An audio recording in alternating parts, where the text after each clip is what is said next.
Kapisanan ng mga broadcaster ng Pilipinas. Apat kamay ang pangarap sa edukasyon para sa lahat. Sulong Edu Kalidad. Ito ang Department of Education School on the Air. Sumasayang papawid sa DZXX 89.3 number ABP. Kapisanan ng mga broadcaster ng Pilipinas.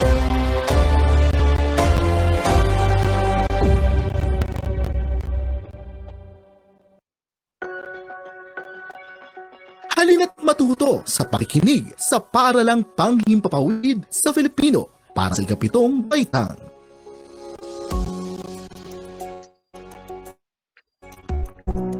Magandang araw sa mga ginigiliw naming mag-aaral ng ikapitong baitang.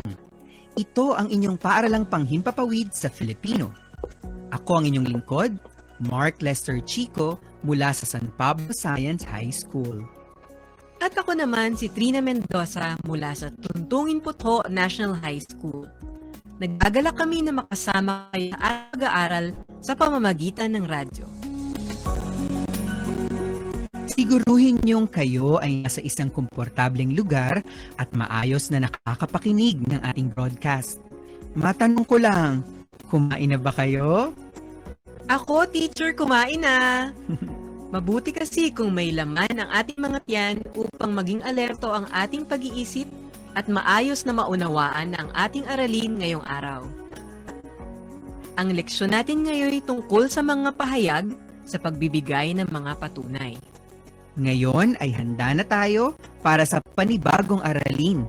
Game na ba kayo? Kung kailangan niyo magbanyo, gawin niyo na yan ngayon dahil sa ilang saglit lang ay ihahatid na sa atin ng ating guro ang bago nating leksyon. Gaya ng nabanggit namin kanina, ang ating leksyon ngayong araw ay tungkol sa mga pahayag sa pagbibigay ng mga patunay. Kung handa na kayo, narito na si Teacher Luis mula sa mataas na paaralan ng Kalawan, Laguna. Sa lahat ng nasa ikapitong baitang, ito na po ang ating aralin. Tuklasin at suriin. Magandang araw mga bata mula sa ikapitong baitang. Ako ang inyong guro, Ayan yung mga music Luis cues. Villanueva. Pag-uusapan natin ang mga pahayag sa pagbibigay ng mga patunay. Inaasahan natin na pagkatapos ng leksyong ito ay kaya nyo nang magamit ng wasto ang mga pahayag sa pagbibigay ng mga patunay. Handa na ba kayo? Kunin na ang inyong notebook at ballpen at magsisimula na tayo. Ang ating tatalakayin ay mga pahayag sa pagbibigay ng mga patunay. Alam nyo, upang mapatunayan ang katotohanan sa mga pahayag, kailangan suportahan ito ng ebidensya at datos. Uulitin ko, ang mga pahayag ay natataglay ng katotohanan kung ito ay may sapat na ebidensya at datos. Kumbaga, may iba pang pahayag na ginagamit upang patunayan ang katotohanan ng isang pahayag. Ipaliliwanag ko pa yan ng mas maigi. May mga pahayag o salaysay na ginagamit sa pagpapatunay ng katotohanan ng isang bagay. Isipin nyo, kapag sinabi kong mabigat ang bitbit kong mga libro, kailangan ko itong suportahan ng karagdagang pahayag. Sa tingin nyo, anong pahayag kaya ito? Tama! Pwedeng sabihin ko kung ilang libro ang dala ko. Sa ganitong paraan, mas naliliwanagan ang taong nakaririnig ng pahayag kung gaano kabigat ang dala kong libro. Makatutulong ang mga pahayag na ito upang tayo'y makapagpatunay. Ang mga pahayag ding ito ay makatutulong upang maging katanggap-tanggap ang ating paliwanag. O kaya naman, maging kapanipaniwala sa mga tagapakinig. Karaniwang ang mga pahayag na ito ay dinurugtungan na rin ng datos o ebidensya na lalo pang makakapagpatunay sa katotohanan ng inilalahad.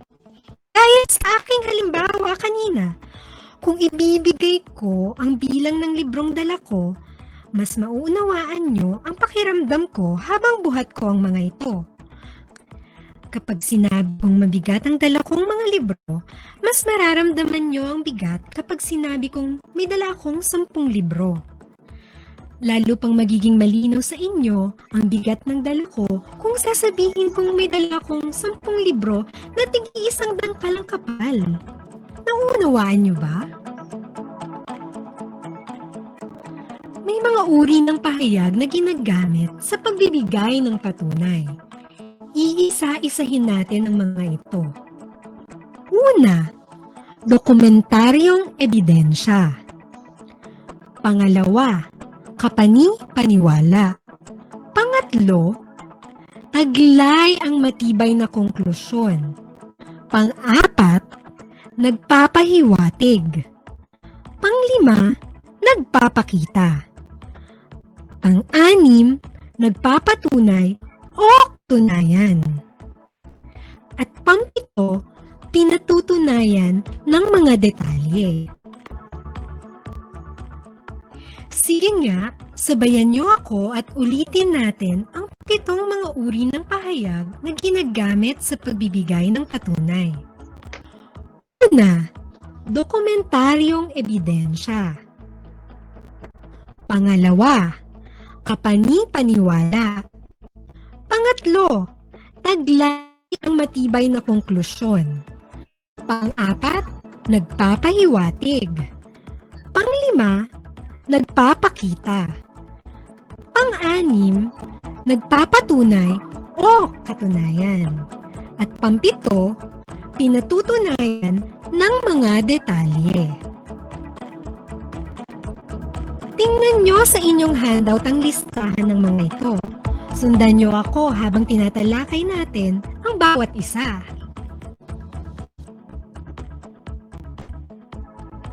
Ang una ay dokumentaryong ebidensya. Sa isang pahayag sa media, mahalaga ang mga dokumentaryong ebidensya. Ang mga ito ay mga ebidensyang magpapatunay na maaaring nakasulat o kaya iyong aktwal na makikita gaya ng larawan o video. Ang ikalawang pahayag sa pagbibigay patunay ay kapani-paniwala. Ulitin niyo nga, kapani-paniwala. Ang paggamit ng salitang kapani-paniwala sa isang pangungusap ay nagpapakita na ang ebidensya, patunay, at iba pang kalakip na ebidensya ay nakapagpapatotoo. Ikatlo naman, ginagamit ang pariralang taglay ang matibay na konklusyon sa isang katunayang pinalalakas ng ebidensya, pruweba o impormasyon na totoo ang pinatutunayan. Ibig sabihin, sinasabi ang mga salitang taglay ang matibay na konklusyon kung ito ay may kaakibat na pruweba o pagpapatotoo. Tatlong pahayag na ang aking nabanggit. Una, dokumentaryong ebidensya. Pangalawa, kapani-paniwala. At taglay ang matibay na konklusyon. Nasundan niyo pa ba? Ang ikaapat namang pahayag na nagbibigay patunay ay ang salitang nagpapahiwatig. Ang nagpapahiwatig ay nangangahulugan ng patunay o ebidensya na hindi direktang makikita, maririnig o mahihipo, subalit sa pamamagitan ng pahiwatig ay masasalamin ng katotohanan. Kumbaga, ang isang bagay ay nagpapakahulugan ng katotohanan. Sa madaling salita, nagpapahiwatig. Handa na ba kayo sa ikalimang pahayag? Ang ikalimang pahayag sa pagbibigay ng patunay ay ang salitang nagpapakita. Tama! Nagpapakita. Ito ay salitang ginagamit upang isaad na ang isang bagay na pinatutunayan ay talagang totoo o tunay dahil sa ipinakikita nito. May dalawa pang pahayag. Siguruhing habang binabanggit ko ang mga ito ay sinusundan nyo ang inyong mga handout. Ayos ba? Ito na ang ika-6. Ang ika-6 na salitang nagbibigay patunay ay ang salitang nagpapatunay o katunayan. Huwag kayong malito ha. Ang salitang nagpapatunay o katunayan ay ginagamit upang magsabi o magsaad ng pananalig o paniniwala sa ipinahahayag. Muli, ang ika-6 na salita ay nagpapatunay o katunayan. Nasa pampitong pahayag na tayo. Naaalala nyo pa ba ang naunang 6? Ano-ano nga ang mga ito? Dokumentaryong ebidensya. Kapani-paniwala. Talay ang matibay na ton. Nagpapahiwatig, nagpapakita, at katunayan. Ang panghuli o pito ay ang pariralang pinutunayan ng mga detalye.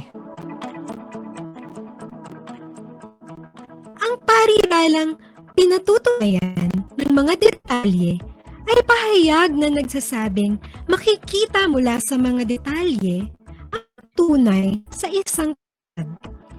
Ibig sabihin nito, mahalagang masuri ang mga detalye para makita ang katotohanan sa pahayag. Uli, ang 7 mga pahayag na ginagamit sa pagbibigay ng patunay ay ang mga sumusunod. Una, dokumentaryong ebidensya. Pangalawa, kapani-paniwala. Pangatlo, taglay ang matibay na konklusyon. Pang-4, nagpapahiwatig. Pang-5, nagpapakita. Pang-6, nagpapatunay o katunayan. At pang-7, pinatutunayan ng mga detalye. Sana'y naunawaan nyo ang mga pahayag o salaysay na ginagamit sa pagpapatunay ng katotohanan ng isang bagay o pahayag. Sa mga ulat sa media o kaya naman ay sa mga hatol sa korte, maging sa mga normal na talastasan o kwentuhan. Maririnig nyo ang mga pahayag na ito. Hanggang sa susunod nating leksyon, ako ang inyong guro sa Himpapawid, Luis Villanueva, mula sa Mataas na Paaralan ng Kalawan para sa Paaralang Panghimpapawid sa Grade 7, Filipino. Kung may hindi kayo nauunawaan, tutulungan kayo ng ating mga hosts na sina Teacher Mark at Teacher Trina para sa recap ng ating napag-usapan. May karagdagan din tulong na sa inyong handout. Galingan nyo sa ating maikling pagsusulit mamaya, ha? Salamat! Narinig niyo si Binib Luis Villanueva na guro ng Filipino mula sa Kalawan, Laguna. Talagang napakahusay niya, tama? Natutunan natin sa kanya ang tungkol sa mga pahayag o salaysay na ginagamit sa pagpapatunay ng katotohanan ng isa pang bagay o pahayag. Enjoy, hindi ba? Tama! O siya, recap tayo maya-maya pagkatapos ng isang paalala.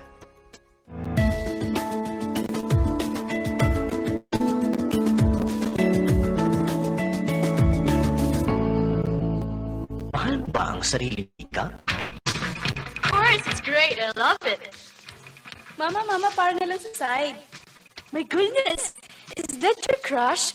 Shocking naman, it's so kadir to death! Great, man. I really like this, you know. It's good to be back home after 1 year in the States. Ano ba? Sorry, boss. Hey, may tusok-tusok naman may fishbowl, no? Jeff, come here. Okay, sit down. You better eat your breakfast, huh? Sige, you won't be cute.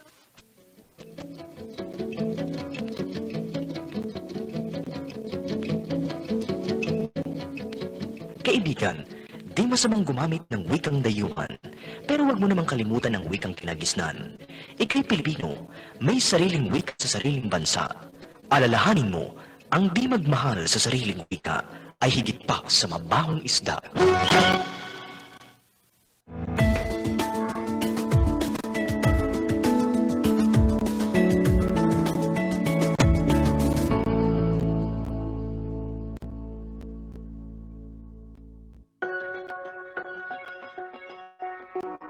Nagbabalik tayo sa ating paaralang panghimpapawid sa Grade 7 Filipino. Ako pa rin si Teacher Mark. At ako naman si Teacher Trina. Kanina ay tinalakay natin kasama si Teacher Luis ang aralin ukol sa pahayag na ginagamit sa pagpapatunay ng katotohanan ng isang bagay. Balikan nyo ang inyong mga notes at tignan ang inyong mga natutunan. Ibinahagi sa atin ni Teacher Luis na may 7 pahayag na ginagamit sa pagpapatunay. Una, ang dokumentaryong ebidensya. Maaari itong nakasulat o kaya ay larawan o video. Halimbawa, pwedeng sabihin sa balita na ayon sa isang larawang kuha ng isang netizen, nakapulang bag ang estudyanteng kausap ng biktima.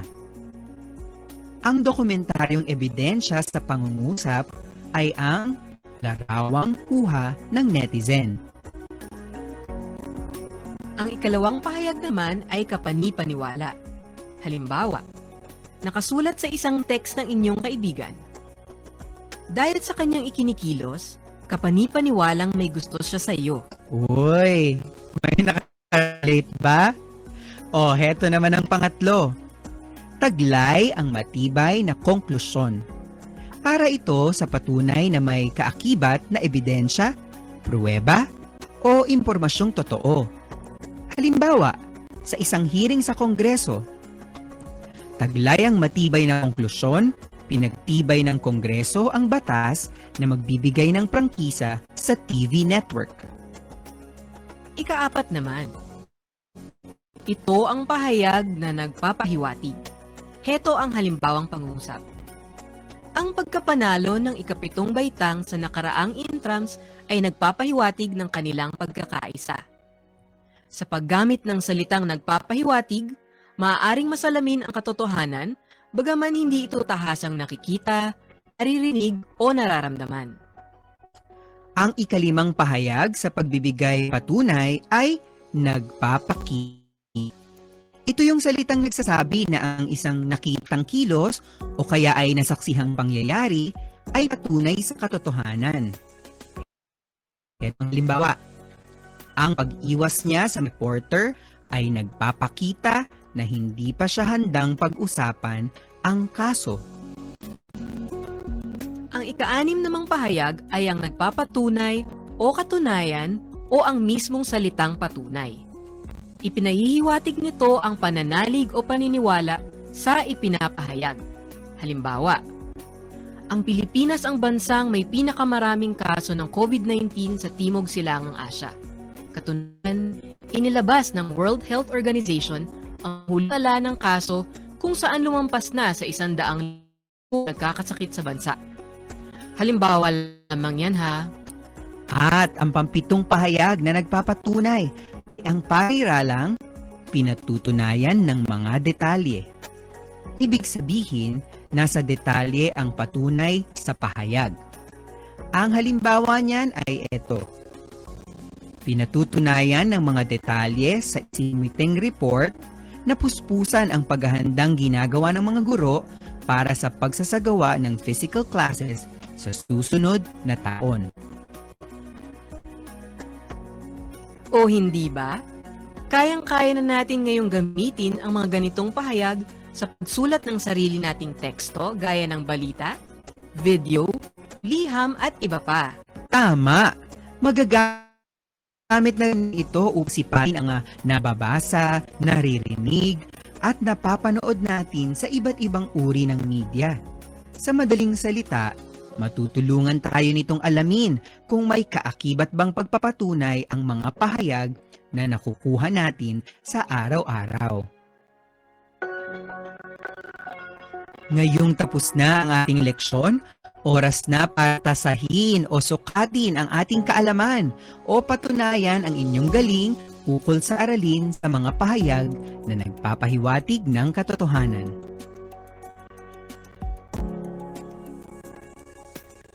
Kunin nyo na ang quiz form. Isulat ang inyong pangalan, seksyon at petsa ngayong araw. Huwag din kalimutang isulat ang aralin kung para saan ang maigsing pagsusulit na ito. Yan, tama yan. Handa na kayo? Itabi na muna ang inyong mga notes at makinig mabuti. May 3 tanong lamang tayong sasagutan. Isulat ang titik ng tamang sagot o kaya ay ang mismong sagot na hinihingi sa tanong. Naiintindihan ba? Hinga ng malalim. Kayang-kaya nyo to. Game na?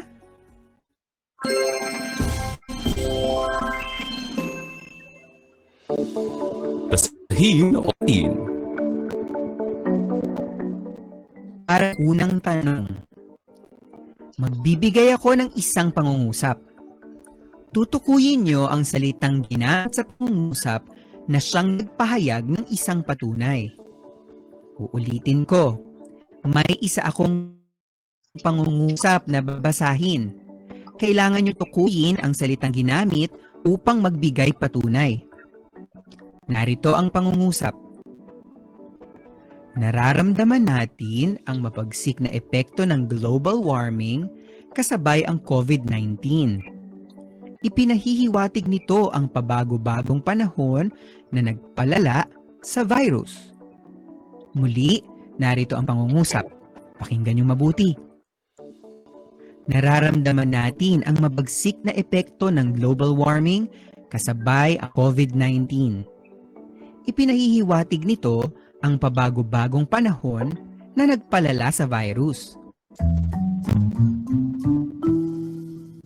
Ang tanong, anong salita ang ginamit sa pangungusap upang ipahayag ang isang patunay? Mula sa pangungusap, anong salita ang ginamit upang ipahayag ang isang patunay? A. Nararamdaman. B. Mabagsik. C. Ipinahihiwatig. O D. Pabago-bago. Anong salita ang ginamit sa pangungusap upang ipahayag ang isang patunay? A. Nararamdaman. B. Mabagsik. C. Ipinahihiwatig. O D. Pabago-bago.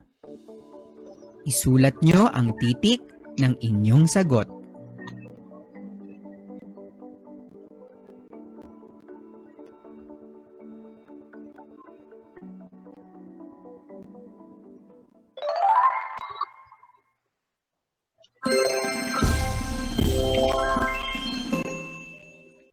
Ikalawang tanong. Anong pahayag ang ginagamit sa pagpapatunay kung saan pinalalakas ng ebidensya, pruweba o impormasyon na totoo ang pinatutunayan? Uulitin ko. Anong pahayag ang ginagamit sa pagpapatunay kung saan pinalalakas ng ebidensya, pruweba o impormasyon na totoo ang pinatutunayan? A.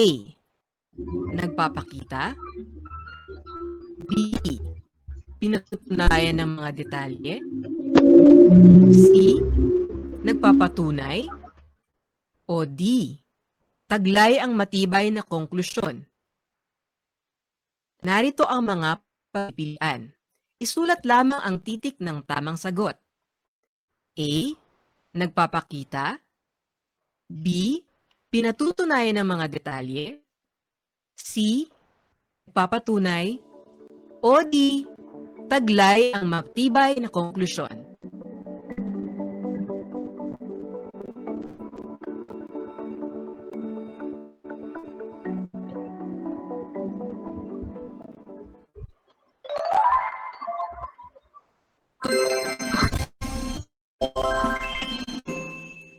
Para sa ikatlo at huling tanong, tamang walang pipilian dito.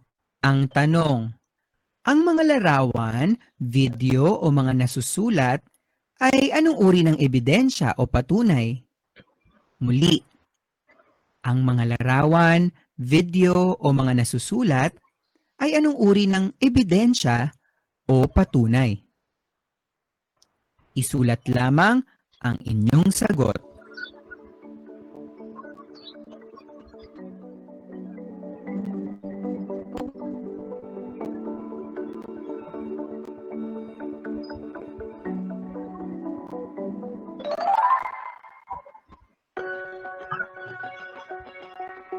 Diyan nagtatapos ang ating maigsing pagsusulit. Nasagutan niyo ba lahat ang tanong? Siguruhing napunan nyo ang mga puwang na kailangang sagutan ha. Kung may tanong kayo o nais linawin, isulat niyo na rin ang mga ito. Sa mga pumili naman na mag-text ng kanilang mga sagot at feedback, siguruhing isend nyo na yan ngayon. Pwede ring ipadala bilang PM o private message sa inyong guro sa Filipino. Uulitin ko, huwag niyong kalimutang ipasa ang inyong quiz at feedback forms ha.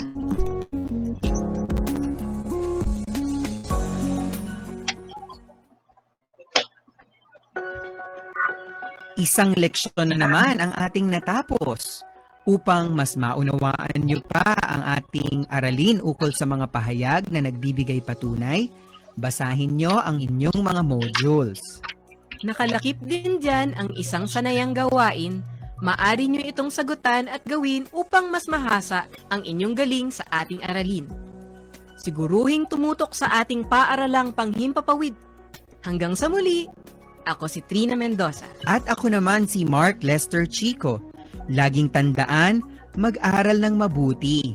Ito ang susi natin tungo sa isang masaganang bukas. Paalam!